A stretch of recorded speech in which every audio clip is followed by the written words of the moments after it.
हरे कृष्णा कृष्णा कृष्णा कृष्णा हरे हरे, हरे राम राम राम हरे हरे। श्री कृष्णचंद्र भगवान की जय। श्री सद्गुरुदेव महाराज की जय। श्री शंकर भगवान की जय। श्री पशुपतिनाथ की जय। श्री वागमती मैया की जय। श्री गुह्येश्वरी देवी की जय। श्री निमिपाल क्षेत्र के समस्त देवगणों की जय। भक्तगणों की जय। वैष्णव गणों की जय। आज नेपाल, इसका प्राचीन नाम है निमिपाल। राजा निमि के द्वारा बसाई हुई नगरी है। तो उस निमिपाल में यह सत्संग चर्चा हो रही है। तो आज इस विषय पर चर्चा करेंगे कि अधिकांश सभी लोग सनातन धर्मावलंबी भक्तजन प्रतिदिन मंदिर जाते ही हैं। तो जो भी किसी में मंदिर जाते हैं, अपने प्रतिदिन नित्य कर्म में भी मंदिर जाते हैं, अपने आसपास किसी भी मंदिर जाते हैं, अथवा बाहर जाएं, चाहे घर में जाएं, चाहे कहीं भी जाएं, तो मंदिर जाने की एक विधि क्या है। हमने हापुड़ में देखा है, सुबह सुबह माताएं 5 बजे ही मंदिर का गेट खुलने से पूर्व ही वहाँ पर जा कर के डोलची ले करके, फल फूल ले करके बैठ जाती हैं, प्रतीक्षा करती हैं। बड़ा अच्छा लगता है, कितना तप और कितना त्याग करती हैं वो। लेकिन उसके बाद भी अगर वो फल से वंचित रह गई, मंदिर जाने के जो पुण्य फल से वंचित रह गई, तो दुख भी होना चाहिए, स्वाभाविक है।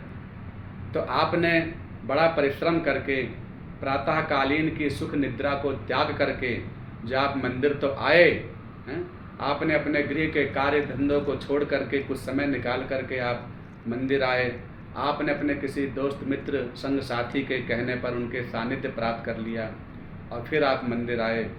लेकिन अगर आने के बाद आप पुण्य से वंचित रह जाएं, चलेगा, लेकिन वहाँ जाकर के आपने पापों का संग्रह कर लिया। आपने पुण्य लेने आए थे, लेकिन ओटन लगे कपास। आए थे हरि भजन को, ओटन लगे कपास। वो वाली पद्धति अगर आप पर लागू हो गई तो फिर तो हमें भी दुख होता है उस दृश्य को देख करके। इसलिए इस वीडियो के माध्यम से आप सबको जागरूक किया जा रहा है, बताया जा रहा है, और आप सभी लोगों को जागरूक करें, इस वीडियो को प्रेषित करें, बताएं, सबको कहें कि भैया मंदिर जाएं तो इस विधि से जाएं। इसको सब्सक्राइब करें चाहे ना करें, कोई हमारा लेना देना नहीं है, क्योंकि बस हमें इसका प्रचार प्रसार हो, सभी लोग भगवान से हमारे विशुद्ध रूप से जुड़ें, विशुद्ध रूप से भक्ति करें, यही हमारा उद्देश्य है। तो मंदिर, पहली बात तो मंदिर मन से ही बना है। तो जिस तरह जैसे ही मन में ख्याल भी आ जाए ना, मन में ये विचार भी आ जाए कि चलो आज मंदिर चलते हैं, तब भी हमारे पूर्वज प्रसन्न हो जाते हैं कि चलो हमारे पुत्र, हमारे घर के सदस्य ऐसे हुए जो मंदिर जाने का विचार रखते हैं। क्योंकि मंदिर साक्षात देवभूमि होती है। मंदिर साक्षात एक देवालय नहीं, वह साक्षात एक तीर्थ है। क्योंकि जहाँ तुलसी हैं, जहाँ शालिग्राम जी विराजते हैं, जहाँ गौ माता विराजती हैं, जहाँ पर ब्राह्मण देव विराजते हैं, जहाँ पर संत महापुरुषों के चरण चिन्ह हैं, जहाँ भगवान के अनेक प्रकार के कोई न कोई लीला जिनसे जुड़ी हुई है, वह सब तीर्थस्थल, भगवत स्थल, तपस्थली पर जाते ही हमारे मन में सात्विक भावों का संचार होने लग जाता है। हमारे हृदय में, अंतःकरण में वह सात्विक पॉजिटिव एनर्जी आने लग जाती है, वह सात्विकता का संचार होने लग जाता है, जिससे हमारे मन को शांति मिलती है, सुख मिलता है, और कुछ देर के लिए हम विरक्त भाव से भगवान का उन्मुक्त कंठ से नामावली, नाम चिंतन करके, नाम जप करके और अपने हृदय के उद्गार भगवान को सुनाने का एक शुभ स्थान पर पहुंच पाते हैं। ऐसा दिव्य मंदिर में विचार आना भी बहुत बड़ी बात है। तो हम जब विचार आए तब भगवान को धन्यवाद दें कि हे प्रभु, आपकी कृपा से ही ऐसा मन में विचार आया। और वास्तव में सभी सनातन प्रेमियों से मैं कहूँगा कि प्रातःकालीन सबको ही मंदिर जाना चाहिए। प्रतिदिन सुबह ब्रह्म मुहूर्त में उठें, अपने नित्य कर्म से स्नान आदि से निवृत्त होकर के आसपास आपके जो भी मंदिर हैं वो कहीं भी मंदिर आप जरूर जाएं। मंदिर जाना एक शास्त्र का एक अभिन्न अंग है, मंदिर जाना चाहिए। लेकिन हाँ, उस मंदिर में जाएं जहां आपके मन को शांति मिलती है, जहां आपको मन लगता है, जहां आपको अच्छा लगता है। मंदिर बहुत हैं, किसी भी मंदिर में आप जाएं। मंदिर में जैसे ही आप किसी को संग साथ में लेकर जाएं, अगर कोई आप किसी को संग साथ में लेकर जाते हैं, क्योंकि अकेले कभी कभी मंदिर जल्दी लोग नहीं जा पाते हैं, संग साथ ढूंढते हैं, तो ऐसे संग साथी को ढूंढिए जो आपको भगवान से संबंधित प्रश्न करे, कथा करे, कुछ सुनाए, सुने सुनाए कहे जो भी कहे वो भगवत चर्चा ही हो। व्यवहारिक और सांसारिक चर्चाएं करते हुए जो जाता हो और अपने घर की कहानी कि हमारे घर में ये हुआ, उसने ऐसा किया, उसने वैसा किया, तो ये सब चर्चाएं मंदिर में जो करता है अथवा जो हमारे साथ जाने वाला हो उसका त्याग कर देना चाहिए। ऐसे के संग साथ में नहीं जाना चाहिए। तो पहली बात हम साथ ऐसे का पकड़ें कि जो हमें भगवान में लगाने वाला हो, भगवान से मति को रति कराने वाला हो, न कि उनसे विरति कराने वाला हो। फिर क्या करें? बोले पवित्र होकर स्नान आदि से निवृत्त होकर के जब मंदिर जाने से पूर्व अपने भगवान को धन्यवाद देकर पहले घर के मंदिर की पूजा करके फिर बाहर के मंदिर की पूजा। तो पहले आप अपने घर में नित्य कर्म जो मंदिर हैं, आपके घर के मंदिर हैं, उनको आप अपना स्नान, ध्यान, भगवान ठाकुर जी की पूजा अर्चना वे सब कर लें, उसके बाद ही मंदिर जाना चाहिए। ऐसा भी ना हो कि बस आप मंदिर ही मंदिर जाएं और अपने जो घर के मंदिर हैं वो आपको अपवित्रता और असोचता में पड़े हुए हैं, तो वो उचित नहीं होगा। मंदिर के गेट को, द्वार को अवश्य प्रणाम करना चाहिए। अगर आपने मंदिर में सीधे सीधे ही चले गए तो आपने अपमान कर दिया, अहंकार का परिचय दे दिया। मंदिर में द्वार बना होता है, पहले तो दहलीज हर घर में होने का विधान था, लेकिन चलिए कम से कम मंदिरों में भी है, ये बहुत अच्छी बात है। वह द्वार को प्रणाम कर लेने से मंदिर के अंतर्हित स्थित जितने भी देवी देवता गण हैं उन सबको प्रणाम हो जाता है। द्वार को प्रणाम करने से सबका प्रणाम हो जाता है। तो इसलिए मंदिर के द्वार को हमें जब मंदिर में प्रवेश करें तब भी प्रणाम करें, और जब मंदिर से बाहर निकलें तब भी द्वार को प्रणाम करके ही निकलें। तो द्वार को अवश्य प्रणाम करना चाहिए। चौखट की बड़ी भारी महिमा है, उस द्वार की पूजन होने की महिमा है। तो फिर द्वार पे चर्चा। तो वो आपने मंदिर के द्वार को प्रणाम कर लिया, मानो नरसिंह भगवान को प्रणाम कर लिया। आपने श्री द्वार वासिनी देवी को प्रणाम कर लिया। द्वार के पूजन से ही आपके द्वार पवित्र हो जाएगा। द्वार की पूजा अर्चना करने से आपके घर का जो द्वार है उसके भी जितने भी दूषित भाव हैं, जितने भी आपके रोग शोक इत्यादि हैं, वो सब निकल जाते हैं। तो मेन गेट आपने प्रणाम करना चाहिए। फिर उसके अंदर जाएं तो सबसे पहले आप हाथ धोने वाले स्थान पर जाएं। बिना हाथ धोए, बिना पैर धोए मंदिर में प्रवेश नहीं करना चाहिए। तो यूँ तो बाहर ही अगर आप हाथ धो लें अथवा पैर धो लें अथवा मंदिर में अंदर जहाँ भी टंकी वंकी लगी हो तो वहाँ अपने हाथ पैर धोने के बाद ही मंदिर में आप दर्शन करें। जैसे आप बाहर घूम के आए हैं उसी अपवित्र पैरों से अथवा हाथों से अगर आपने देव विग्रहों को छू दिया अथवा उस स्थान को चले गए अपवित्रता के साथ में, तो आपको अशौच का दोष लग जाएगा और ये भी एक अपमान हो जाता है। भागवतापराध में, सेवापराध में, 32 अपराधों में इसकी भी गिनती है कि पवित्रता पूर्वक मंदिर में प्रवेश करें। और पवित्रता आचार का ही एक अभिन्न अंग है। उसमें सबसे पहले आप हाथ तो जरूर ही धो लें। ऐसा भी देखा जाता है लोग जैसे ही मंदिर में गए सीधे सीधे चले जाते हैं, तो वो ना करें। पवित्रता का बहुत ध्यान दें, हाथ जरूर धोएं। कहीं पैर धोने के लिए आपको व्यवस्था नहीं दिख रही है तो छींटे ही लगा लें, पैरों पर छींटे लगा लें, ऊपर अपने छींटे जल से मार्जन कर लें, वो भी एक पवित्रता स्नान हो जाती है। उसके पश्चात आप फिर भगवान के दर्शन करें। दर्शन करने के पश्चात आप जो मंदिर के मुख्य पुजारी हैं उनमें भगवत बुद्धि करके उनको प्रणाम इत्यादि करके, क्योंकि मंदिर में किसी अन्य को प्रणाम नहीं करना चाहिए। ऐसी भी मंदिर की मर्यादा है कि मंदिर में आप केवल जो भगवान हैं, इष्ट देव हैं, मंदिर के प्रधान देव हैं उनको ही प्रणाम करना चाहिए, साष्टांग दंडवत प्रणाम करना चाहिए। जैसे ही भगवान के दर्शन हो वैसे ही आपको दंडवत प्रणाम करना चाहिए। दंडवत ना हो झुक के करें, जैसे करें, दंडवत करने का तो विशेष फल है ही।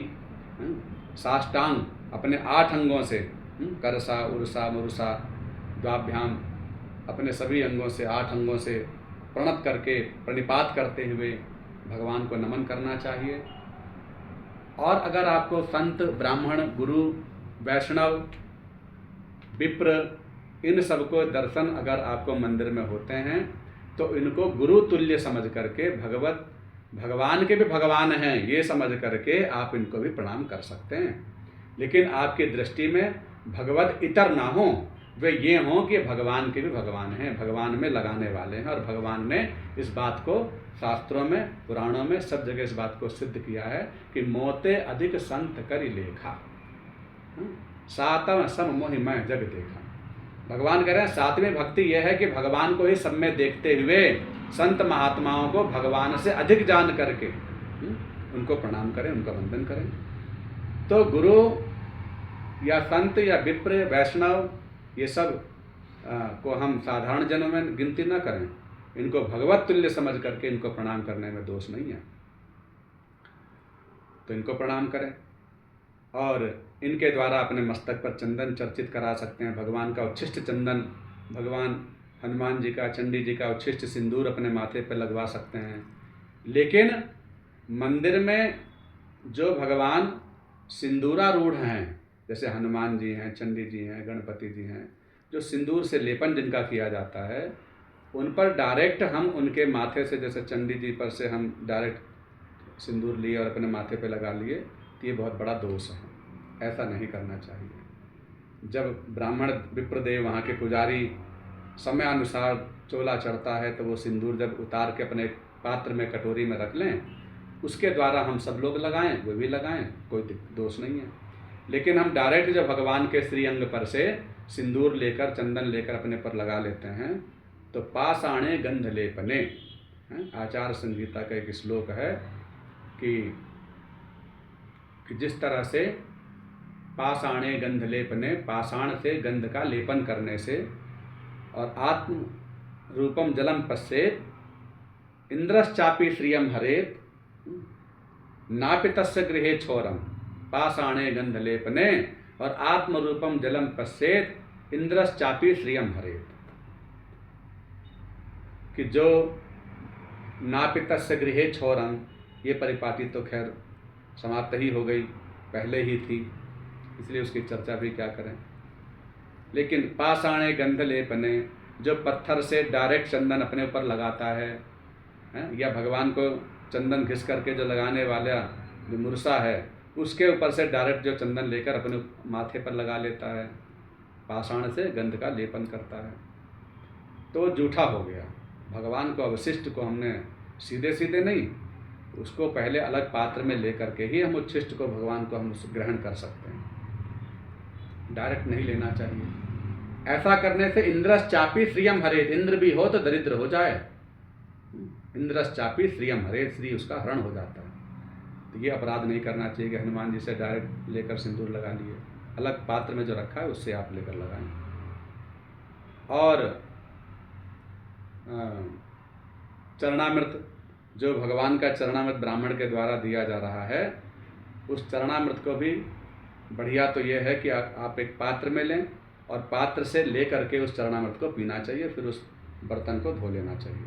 हाथ से भी आचमन चरणामृत लेना निषेध है, लेकिन वो भी अगर संभव ना हो देश काल परिस्थिति बस, तो आप अगर आज चरणामृत ले ही रहे हैं तो आपने जब हाथ से चरणामृत लिया तो हाथ जूठा हो गया, फिर जूठे हाथ को अपने सिर पर न फेरें।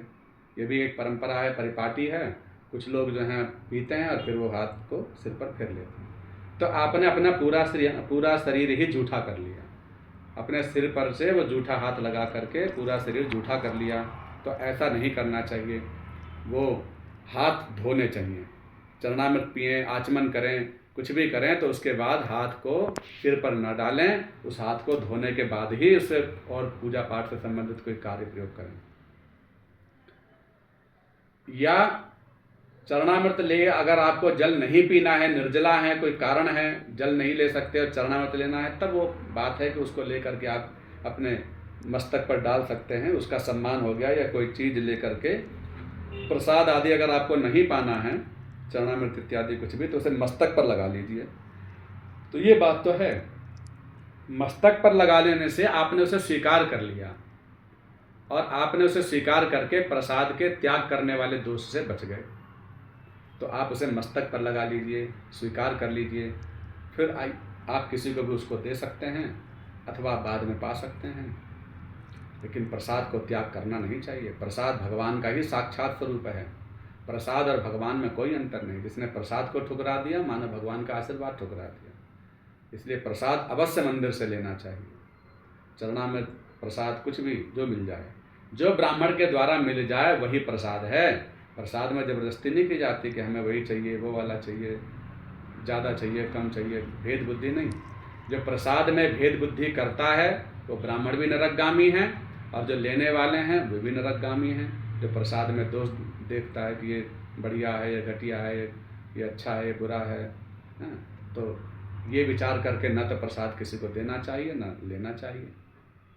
प्रसाद में भगवान का आशीर्वाद समझकर उसे जो मिले थोड़ा ज़्यादा उसे माथे पे लगाएं, उसे स्वीकार करें, उसका उपयोग करें। तो प्रसाद चरणामृत लेने के बाद हाथ जरूर धोएं और मंदिर में व्यर्थ चर्चा न करें। कोई आपको संग साथी मिल जाते हैं, इधर उधर के लोग मिल जाते हैं, सबको मिलते हैं, राम रहारी सबसे करनी चाहिए, सबसे राम रहारी करें, लेकिन व्यर्थ की चर्चा ना करें, व्यापार की चर्चा ना करें, व्यवहार की चर्चा ना करें, समाज की चर्चा ना करें। धाम में जाकर के, मंदिर में जाकर के, देवालय के प्रांगण में बैठ कर के अगर माताएं जो इधर उधर की चर्चा करती हैं तो व्यर्थ की चर्चा सुनने सुनाने वाले के लिए भी दोषी है और वह स्वयं तो दोषी हैं। तो ऐसा संभाषण जो सुनता भी है तो किसी का चित्त भगवान में लगा हुआ या जैसे तैसे मन भगवान में लगाने के लिए आया, लेकिन वहाँ उसने कुछ अभद्र भाषण सुन लिया, कुछ कुत्सित चर्चाएं सुन ली, कुछ व्यवहारिक सांसारिक चर्चाएं सुन ली। तो श्री राधा रस सुधानिधि में महाराज जी कहते हैं, अलम विषय वार्तया नरक कोटि विभत्सया।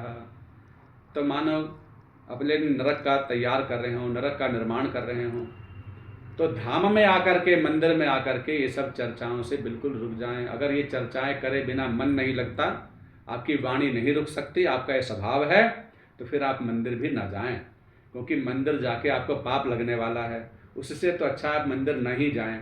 पहले हम अपने आचरण का निर्माण कर लें और आचरण का निर्माण कर लेने के बाद ही मंदिर जाएं तो अच्छा होगा। तो इसलिए सोचाचार, आचार, विचार तो पहली क्लास की शिक्षा है। फिर क्या करें, आप मंदिर जा कर के जितना हो सके भगवान का, जैसे ही आपने द्वार पार किया तब तो नियम बना ही लें कि हमें जितना हो सके नाम जप करना, इधर उधर की कोई चर्चा नहीं सुननी। हरे कृष्णा कृष्ण कृष्ण हरे हरे, हरे राम राम राम हरे हरे, सीताराम राधा कृष्णा। जो भी भगवान का नाम आपको अच्छा लगता है, अपने उनका नाम जितना अधिक से अधिक हो सके उनका नाम जप करते हुए सारी पूजा करें। अपने उन इष्ट देव को ही सब में देखें, चंडी महारानी में, माँ काली में, माँ शक्ति में, माँ पराम्बा में, माँ भगवान भोलेनाथ में, कृष्ण में, गोविंद में, सब में अपने एक इष्ट का ही चिंतन करें बस।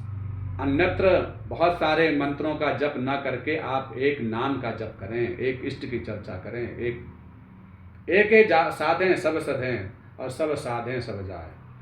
एक के ही साधने से सब सिद्ध हो जाते हैं और सबको साधने के चक्कर में सब चले जाते हैं, हाथ में कुछ नहीं आ पाता। इसलिए आप एक के पीछे लगिए, एक इष्ट को ही सब में देखते हुए सबको प्रणाम करें, सबका वंदन करें, सबको नमन करें, किसी में भेदभाव न करें, बल्कि यही कहें मंदिर में सबके पास जा कर के कि हे नाथ, हे गोविंद, हे श्याम सुंदर, हे माँ चंडी, हे माता, हे गौरी शंकर महादेव, आप सब ऐसी कृपा कीजिए कि हमारा अनुदिन अहरनिश मुहुर्मुहु श्री राधा गोविंद के श्री चरण कमलों में अनन्य भक्ति हो, उनके चरण कमलों में प्रेम हो। हमारे जन्म जन्मांतर के संचित पापों के दुरितों को क्षय करते हुए हमें दिव्य शुद्ध विशुद्धमय भक्तिमय दृष्टि प्रदान करें, जिससे कि हम आपका स्वरूप के दर्शन कर सकें और हमारी इस वाणी में सदा सर्वदा आपका नाम जप होता रहे, ऐसी कृपा करें, ऐसे दिव्य भक्तों की वाणी का गुणगान करें और भक्तों की वाणी के अनुरूप ही वहाँ पर मांग करें, बाकी क्या मांगे। तो ऐसा मंदिर जाने का भाव है। मंदिर में जो बन सके आपकी सेवा अवश्य करनी चाहिए, ब्राह्मणों की सेवा करनी चाहिए, देवालय में चढ़ाने भी चाहिए, लेकिन उसकी अपेक्षा आपको वहाँ पर जो आवश्यकता दिख रही हो, मंदिर में जाने का प्रयोजन है वहाँ की आवश्यकता देखें और वो करें। ये नहीं कि सब माला चढ़ा रहे हैं तो आप माला, कहीं लाइट नहीं है तो आप लाइट लगवा दें, पंखा लगवा दें, कूलर लगवा दें, वहाँ पर पायदान लगवा दें, वहाँ साफ़ सफाई की व्यवस्था करवा दें, किसी की सफाई वाले कर्मचारी को रख दें, अथवा किसी को कर्मचारी को पैसे देकर वहाँ बिल्कुल साफ़ सफाई करवा दें। तो ये स्वच्छता, पवित्रता, वहाँ के वातावरण में एक रमणीयता, एक मंदिर का भाव जो जैसा होना चाहिए, मंदिर कैसा होना चाहिए, इस पर किसी दिन एक चर्चा करेंगे कि मंदिर कैसा बने और कैसा क्या क्या व्यवस्थाएं वहाँ होनी चाहिए। तो इस विधि से मंदिर जाएं और अपना पूजा अर्चना करके क्रमपूर्वक फिर वहाँ से आएँ। फिर इसी की चर्चा किसी और एपिसोड में करते हैं। बोलो श्री कृष्णचंद्र भगवान की जय।